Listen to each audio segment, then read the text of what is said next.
They've searched the land already. They're not going to find the body until they move the concrete. The inmate's words cut through the air of the Lubbock County Detention Center in November 2018, 5 years to the day after a teenager named Zoe Campos had kissed her sister goodbye and disappeared forever. 5 years of her mother checking every morgue, every hospital, every homeless shelter, praying to find her baby girl alive. But Zoe wasn't in any of those places. She was exactly where this prisoner had heard she would be, buried in a backyard grave, her dreams rotting in the Texas soil, while her killer had walked free for years, knowing her family was dying inside, wondering where she was. The inmate had been listening to someone brag about getting away with murder, someone who had boasted about watching the news reports, seeing the missing person flyers with Zoe's bright smile plastered across Lubbock. Someone who knew that 18-year-old girl wasn't missing, knew she was dead, because he had killed her. What this informant was about to reveal would expose a killer who had hidden among them for 5 years, letting a family torture themselves with hope, while their daughter's body decomposed just miles away. Before we continue this story, don't let Zoe Campos's cold case resolution fade into silence. Subscribe now to uncover the shocking confession that finally brought her killer to justice. Ignore this, and you'll be turning your back on a family's 5-year fight for answers. Subscribe now, unless you're okay with letting the truth about what happened to Zoe go unnoticed. But to understand why those words in that jail cell would devastate a family, you need to meet the girl they were talking about. Zoe Campos was supposed to call her mom that night. It was their routine, a quick check-in before bed, just so Melinda could hear her daughter's voice and know she was safe. 18 years old, but still Melinda's baby. Still the girl who would text her random thoughts at midnight and show up unannounced just to raid the refrigerator. The bond between them ran deeper than blood. Melinda had poured everything into raising her daughters after their father left, working double shifts to make sure Zoe and Savannah never felt like they were missing anything. When Zoe laughed, Melinda could hear echoes of her own younger self, the same determination, the same refusal to let life knock her down. Savannah knew her sister better than anyone. They shared secrets that would never leave the walls of their shared childhood bedroom, dreams whispered in the dark when they thought their mother was asleep. Zoe had been talking about taking some classes, maybe figuring out what she wanted to do with her life. Nothing concrete yet, but she had that restless energy of someone ready to grab onto something bigger. That November evening felt ordinary in every possible way. Zoe had suggested dinner, just the two sisters catching up. No particular reason, except they enjoyed each other's company. They picked a familiar restaurant, ordered food they'd had dozens of times before, talked about nothing important and everything that mattered. When they finished eating, Zoe gathered her things and prepared to head back to her apartment. She lived alone now, proud of her independence, but still close enough to family that loneliness never really settled in. Savannah watched her sister walk to her car, probably thinking about their next hangout, maybe planning to text her later about some silly thing they'd forgotten to mention. Neither of them noticed the man who had been watching them eat. Zoe drove through the familiar streets of Lubbock, completely absorbed in her own thoughts. Maybe she was thinking about calling her mother when she got home, or planning what she'd do tomorrow. The radio played softly as she navigated the route she'd taken hundreds of times, past the same streetlights, the same landmarks, the same corners that had guided her safely home so many nights before. She had no reason to be afraid. Why would she? This was her neighborhood, her city, her safe little world where nothing truly terrible ever happened to people like her. But someone was already waiting at her apartment complex, someone who had followed her home from the restaurant. Melinda's phone would start ringing, but it wouldn't be Zoe calling to say goodnight. It would be the beginning of a nightmare that would consume 5 years of their lives. The last hug Savannah gave her sister felt exactly like all the others. Warm, familiar, filled with the casual love that exists between sisters who assume they have forever. Zoe squeezed back with the same easy affection she'd shown 1,000 times before, completely unaware that in just a few hours she would be fighting for her life.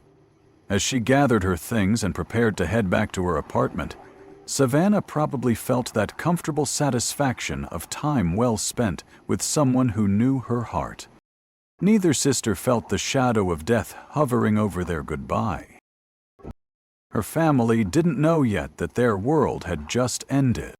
At 1:30 in the morning, while Melinda slept peacefully in her bed, Zoe's phone sent its final message into the darkness. Not a cry for help that her mother could answer, not a desperate plea that might have saved her life. Just electronic data pulsing through the night from a location near Carlos Rodriguez's home, a man whose name would mean nothing to her devastated family for years to come. 2 days passed before anyone realized that Zoe Campos no longer existed in the world of the living. 2 days of her killer walking free, knowing exactly what he had done while her family waited for phone calls that would never come. 2 days of him going about his normal routine, while Melinda slowly began to feel that terrible maternal instinct that something was horribly wrong. When her family finally reported her missing, the investigation found almost nothing to grasp onto. No witnesses had seen her final moments. No evidence remained of whatever violence had stolen her life. No trail existed for investigators to follow back to the monster who had destroyed her. The silence was worse than any scream could have been. For Melinda, the not knowing became its own form of torture. Was her daughter somewhere out there, terrified and hoping someone would find her? Was she calling out for her mother in some dark place where no one could hear? Or had the unthinkable already happened, leaving only a mother's worst nightmares as reality? The case went cold, not because investigators didn't care, but because evil had been too careful, too thorough in covering its tracks. But that mysterious text message was pointing directly at the man who had murdered her daughter.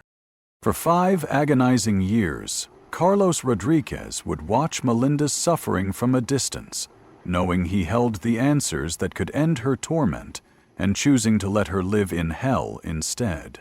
The cruelest part wasn't the lack of answers. It was watching hope slowly die in her mother's eyes. As months crawled by without a single breakthrough, Melinda Campos faced a reality no parent should ever have to confront. Each day that passed without word from Zoe meant the chances of finding her alive grew smaller. Each dead-end lead meant another piece of her heart breaking off and crumbling away.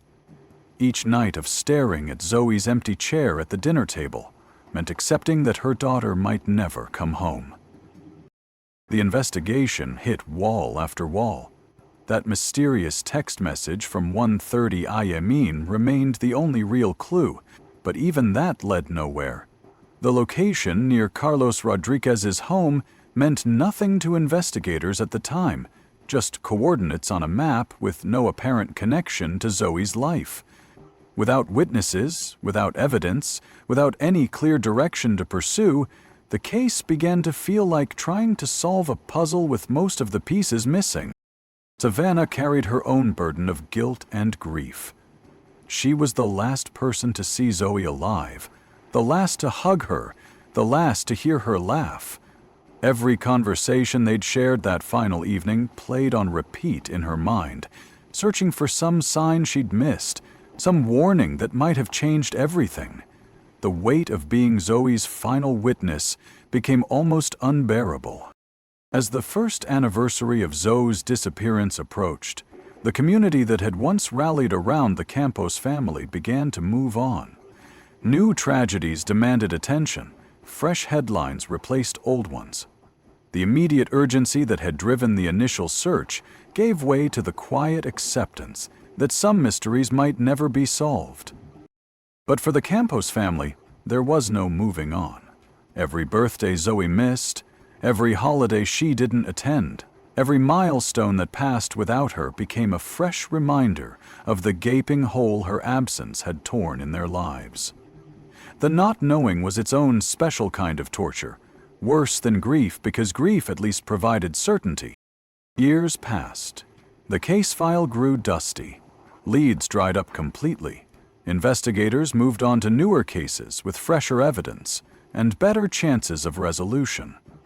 Zoe Campos became another name in the cold case files.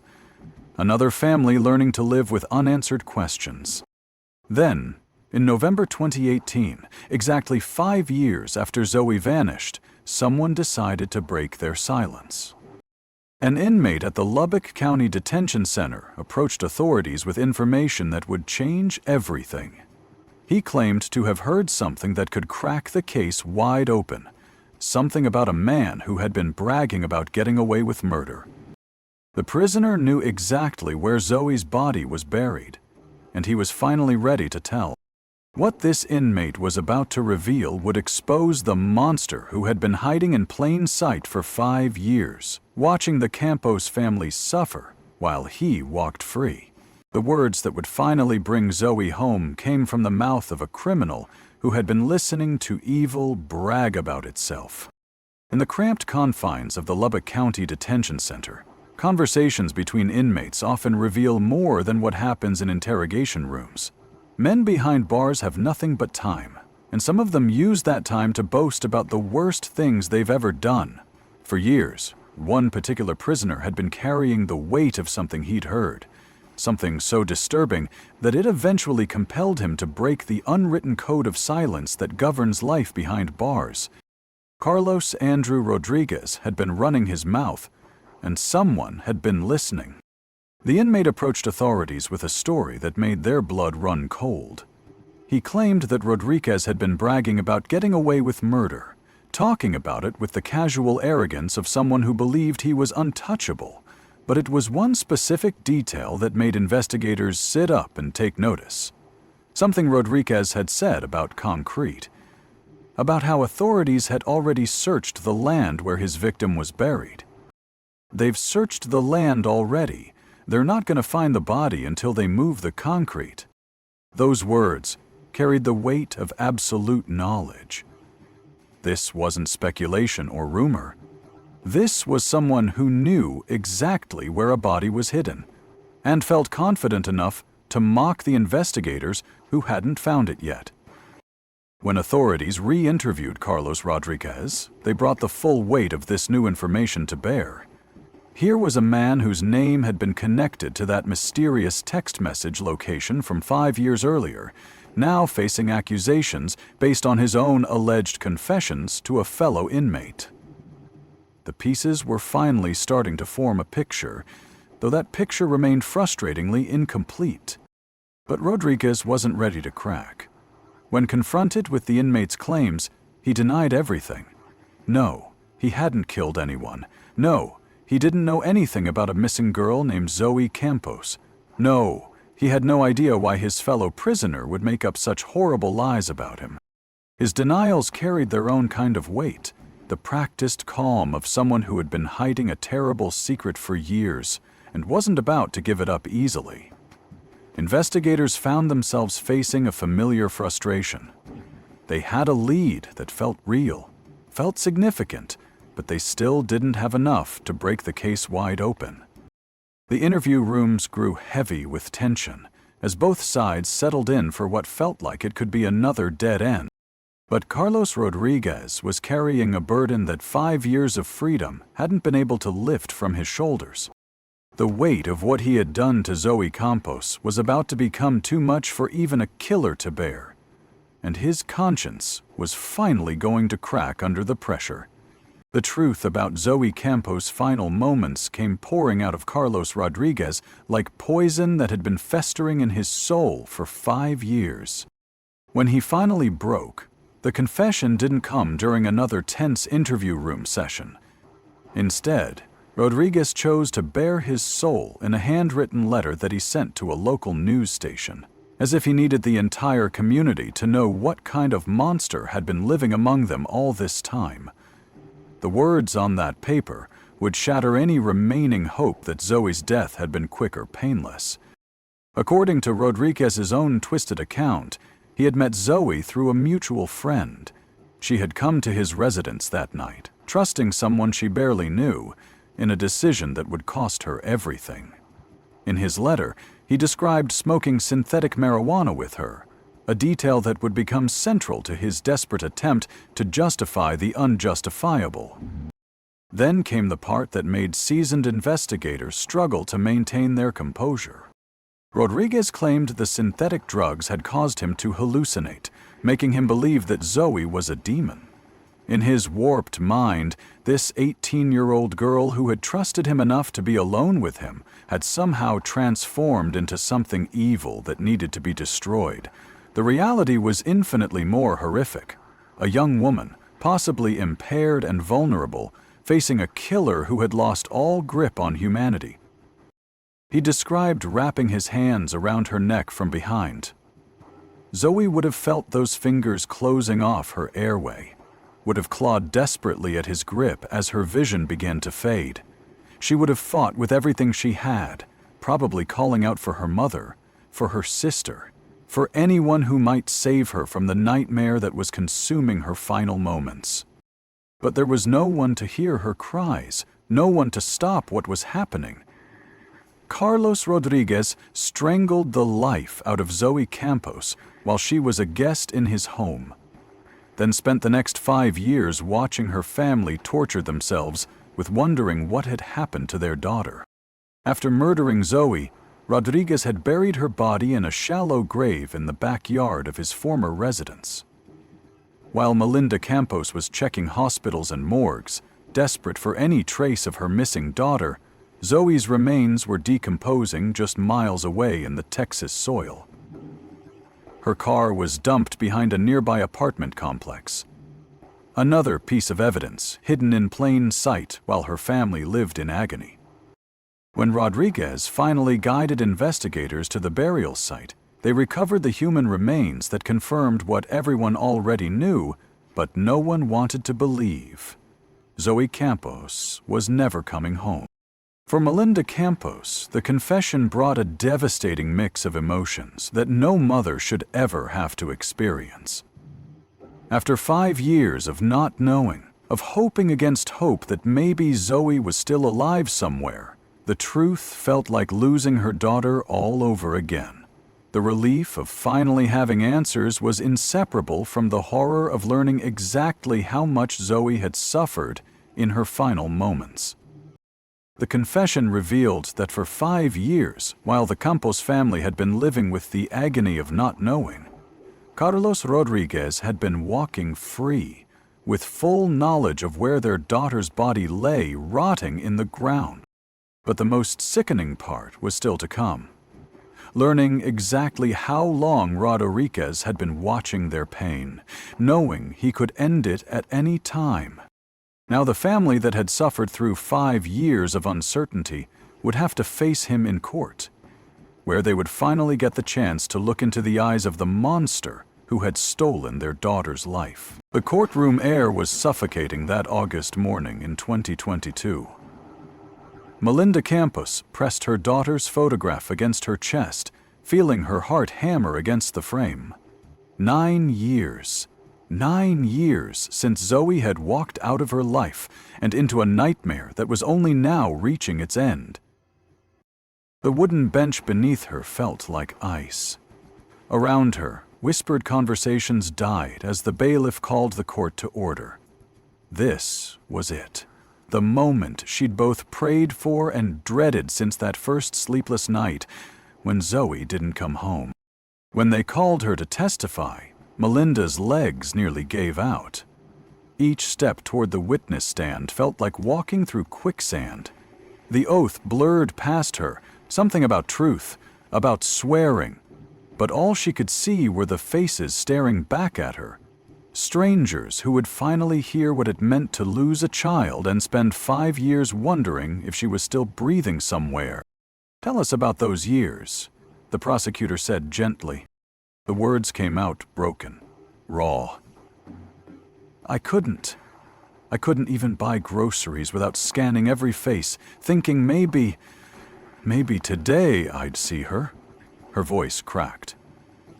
Do you know what it's like to hope your child is being held captive somewhere? Because that's better than the alternative.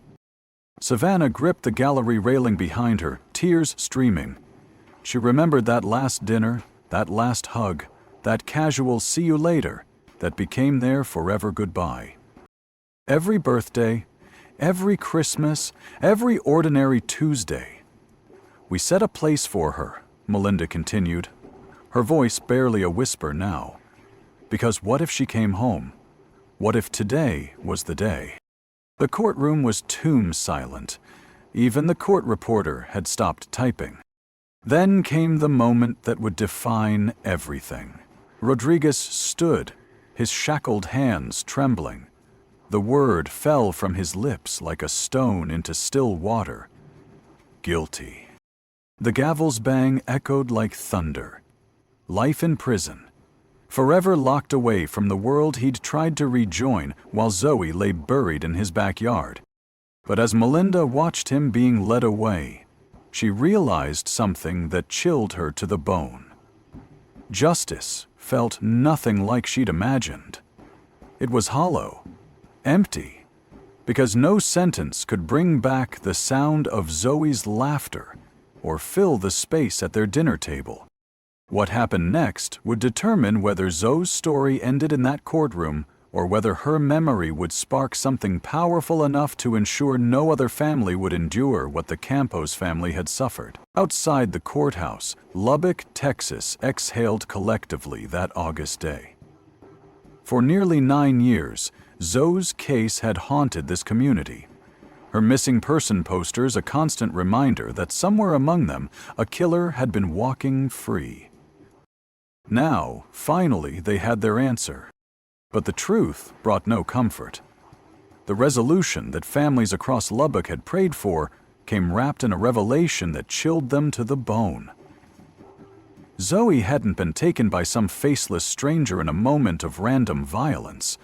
Zoe hadn't been taken by some faceless stranger in a moment of random violence.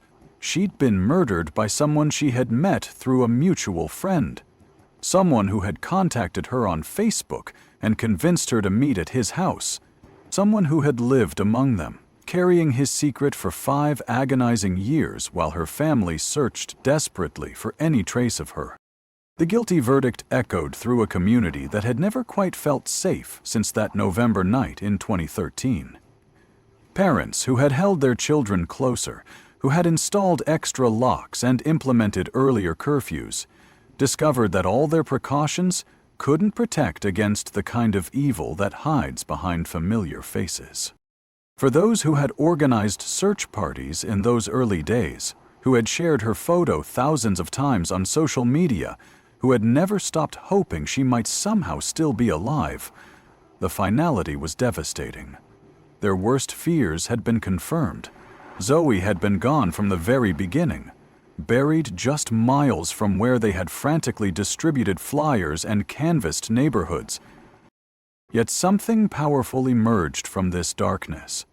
Zoe's story became proof that truth, no matter how deeply buried, has a way of surfacing. That cold cases aren't hopeless cases. That families who refuse to give up, who keep pushing for answers, even when years pass without leads, can still find justice. Her case demonstrated that sometimes the most unlikely sources, an inmate's tip, a killer's conscience, a moment of weakness, can crack open mysteries that seemed impossible to solve. Zoe's name became synonymous with perseverance, with the power of never accepting that some questions will remain forever unanswered. The 18 years of life that Carlos Rodriquez stole from Zoe Gabrielle Campos matter not just because of how they ended, but because of what her story continues to represent. Every cold case that gets reopened, every family that refuses to stop fighting for answers, every investigator who takes one more look at forgotten evidence, they all carry forward her legacy. Zoe's memory stands as a testament that behind every case file is a family still waiting, still hoping, still deserving justice. And sometimes, against all odds, justice finds its way home. Don't let Zoe's story fade into silence. Her fight for justice deserves to be remembered. Like this video if her story moved you, share it to honor her memory, and comment below with your thoughts on how we can better support families of the missing. Her legacy lives on through each person who refuses to let the forgotten stay forgotten.